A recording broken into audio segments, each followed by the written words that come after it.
Wait, say it again? There is no substitute for victory. He said those words. And what? If they lose to communism in Asia, Europe will fall. Oh boy. Well, that's opening a real can of worms. And he said it in Congress? Truman is not going to be happy. Okay. April 8th, 1951.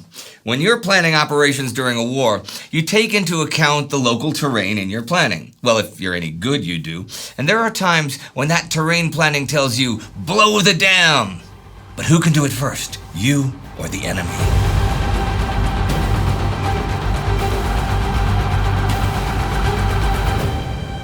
I'm Indy Neidell, and this is the Korean War. Last week was a week of UN planning, since Operation Rugged is set to begin this week. There were also worries about whether the Chinese were about to suddenly themselves attack in force, and even fears of a possible Soviet intervention.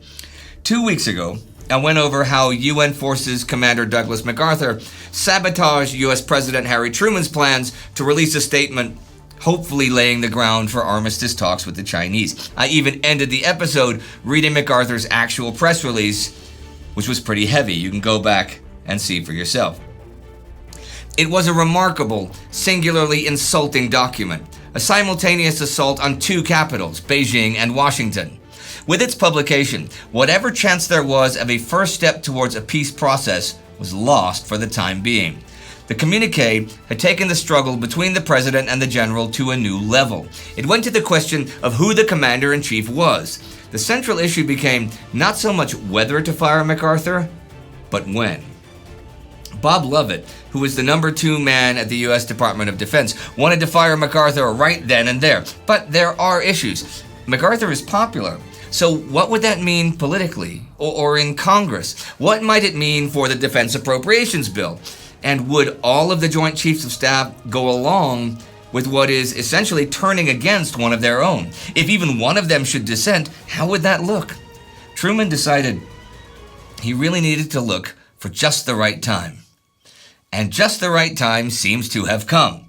Okay, one of MacArthur's supporters in Congress, Joe Martin, minority leader and former Speaker of the House, wrote to MacArthur recently asking for his thoughts on the Asia situation in general, but in particular, the idea of using Chiang Kai-shek's Chinese nationalist forces on Taiwan to open a second front against the Chinese by attacking China itself. Martin is a big supporter of Chiang's too, and this is something he very much thinks the U.S. should do, which is very much what Truman and the UN wish to avoid at all costs. He writes that MacArthur can answer either privately or publicly, and MacArthur's answer, which Martin received March 20th, has no restrictions on where Martin can use it.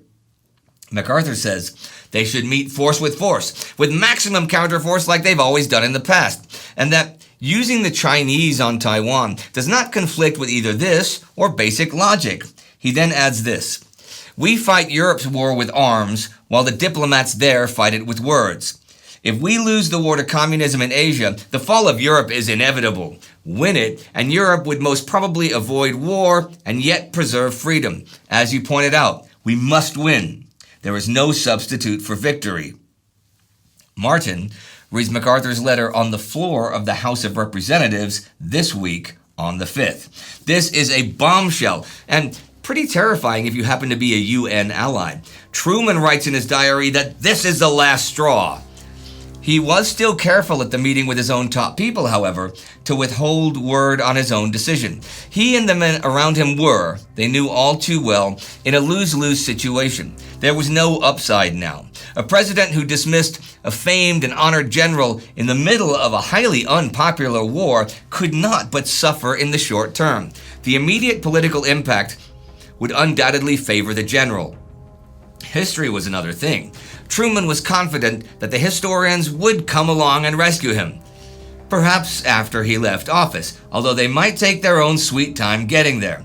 He was a shrewd enough politician to know that he would pay dearly in the coin of his administration's present value. That said, he did not waver. MacArthur's behavior cut to the very core of a democratic society, to civilian control of the military. Well, Martin reads that letter the 5th, and on the 6th, Truman meets with Secretary of State Dean Acheson, Chairman of the Joint Chiefs of Staff Omar Bradley, Secretary of Defense George Marshall, and Averell Harriman, who's worn several hats in the past and now advises Truman. Those are some heavy hitters, and Truman asks what they think of the situation. Marshall isn't sure. Acheson wants MacArthur fired. Truman sets up a later meeting and tells them to go over all communications back and forth between DC and MacArthur ahead of that. They meet again. Then they meet again the 7th. By now, they've decided that removing MacArthur is inevitable. Marshall and Bradley meet alone after that. Marshall has taken a lot of political abuse over the years for things like the Marshall Plan. But Omar Bradley hasn't. He's still famous as a war hero general.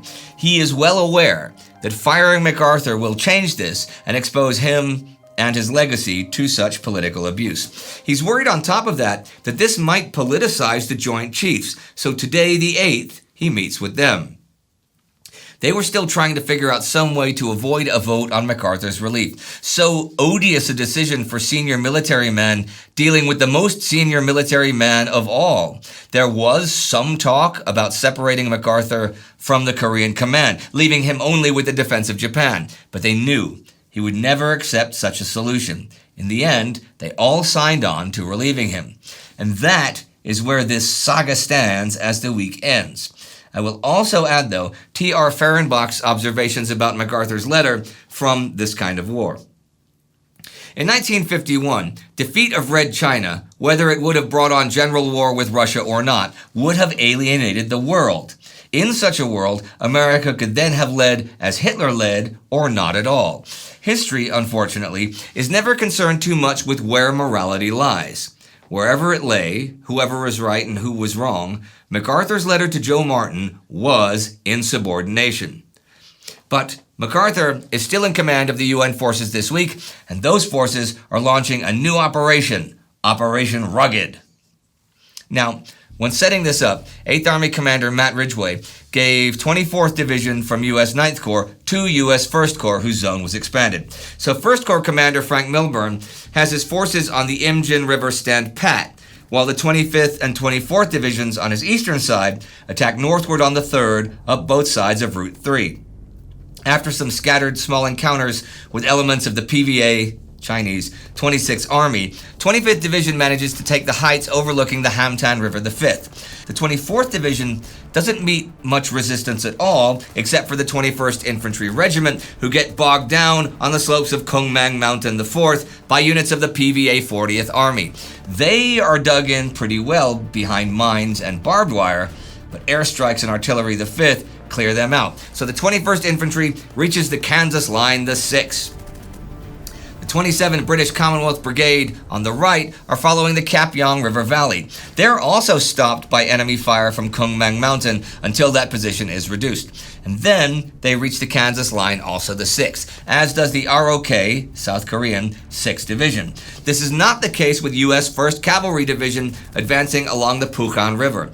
By the 6th, they're still like 5 kilometers short of the Kansas line's points they're supposed to occupy next to the Hwacheon Reservoir. Ridgway is somewhat concerned by the resistance 1st Cavalry Division faces, fearing that it might be part of a plan to block 9th Corps by opening the Hwacheon Dam, releasing the water from the reservoir, and flooding the Pukhan River. Aerial recon lately has shown that all 18 of the dam sluice gates are closed, and though the water level isn't near the maximum in the reservoir, this attack on the cavalry looks like it could be designed to keep the UN forces away from the reservoir to give the water more time to rise before releasing the flood. Actually, Ridgway did have a plan to bomb the dam, which would release the water and flood the Pukhan, and then wait till the waters receded before advancing, thus denying the enemy the use of the reservoir. However, his engineer, Pascal Pat Strong, told him it was very doubtful that conventional bombing could destroy the dam. Strong also didn't think the enemy had the capability of destroying it either, and could only either open or destroy the sluice gates, creating only a minor flood. So Ridgway did not include the dam in any of his Operation Ripper plans. But now, 9th Corps Chief Engineer says that should the enemy do that, it wouldn't really be minor. If the reservoir is full and the sluice gates are all opened, he says, the river would rise as much as 4 meters and the whole Chuncheon Basin would flood. It wouldn't be a biblical flood, but it would seriously impair any lateral movement in 9th Corps area. Okay, several Corps area. And of course, wreck 9th Corps supply line up Route 17. And this process could be repeated as long as the communist forces hold the dam. So now Ridgway has it as an objective.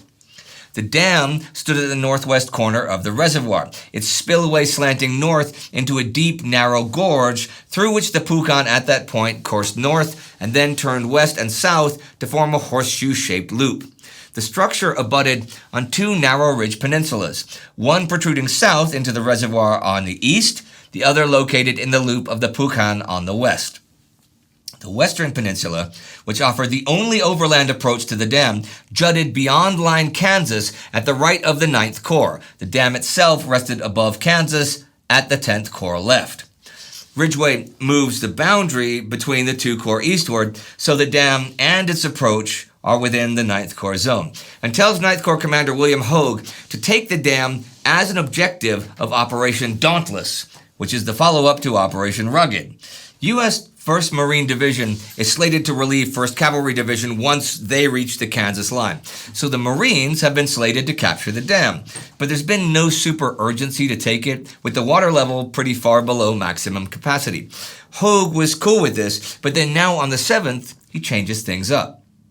The 4th Ranger Company, which has been attached to the 187th Airborne Regimental Combat Team, has been released from that duty and joins 9th Corps that day. Hogue thinks, who better to do this job than the Rangers? And he pictures a raiding operation where the Rangers sneak up to the dam and immobilize the sluice gate machinery with all the gates closed. This should be a lightning operation, like 2 to 4 hours total. He also attaches the company to 1st Cavalry Division and tells Division Commander Charles Palmer to sick the Rangers on the dam before the division leaves the Kansas line and the Marines arrive. He does not, though, specifically limit the operation to just the Rangers. So with Palmer not really aware of this movie-style Rangers raid idea, he assigns the mission to the 7th Cavalry Regiment under Wild Bill Harris, who are currently busy trudging through the ground below the dam. The job of immobilizing the sluice gates and occupying the dam area goes to Harris's 2nd Battalion, his reserve. So today, the 8th, that battalion, with the Ranger Company attached, assembles just south of the peninsula approach to the dam. Harris doesn't do detailed planning yet, since he figures getting to the Kansas line and being ready for this operation is still a few days away. There is, though, a decent amount of enemy resistance around the whole region yesterday and today, so the overall advance has been slowed. So this evening, Palmer preps his assault regiments for attacks tomorrow morning. This makes Harris gives the 2nd Battalion Kansas line objectives just a few hundred meters away from the base of the ridge that leads to the dam. All this activity, though, has managed to alert some of the enemy as to what's maybe in the cards. So tonight around midnight, Chinese troops and Korean employees of the local power plant begin opening the sluice gates. I wonder what in the world will happen tomorrow. To find out, you'll have to come back next week, for this week of the war is finished, with Operation Rugged advancing pretty well, though possibly into a flood, and MacArthur's career as an active general looking like it's coming to an end. You know, it's not just MacArthur doing things like disobeying directives that has driven Truman to decide to remove him. John Golden writes in his Korea, The Untold Story of the War, about MacArthur and the NSA, the National Security Agency. Now, they listen in on the rest of the world. And one place they do this from is Atsugi Air Base near Tokyo. Okay, most of what they do there is listening to the Chinese. But this past winter, they've picked up traffic from the Spanish and Portuguese embassies in Japan back to their home offices. Charles Willoughby, who you may remember as MacArthur's intelligence chief, has a real affinity for Spanish and Portuguese dictators Francisco Franco and Antonio Salazar. So MacArthur has pretty strong connections with them because of that. Well, In these intercepted messages, Spanish and Portuguese diplomats say quite clearly that Douglas MacArthur has assured them that he can turn the Korean War into a larger war with China. This eventually makes its way to Harry Truman, who slaps his desk in anger and exclaims, "This is outright treachery." Things very much seem to be coming to a head, and we shall cover it all. We can do that thanks to the Time Ghost Army, for it is they who are our backbone. The Time Ghost Army member of the week is Mark Miller, and these are the newest commissioned officers. You can join the Army and be part of all this at timeghost.tv or patreon.com. And to see some more stuff about China, check out this Chinese Civil War episode from our War to War series on the Time Ghost History channel. Do not forget to subscribe. See you next time.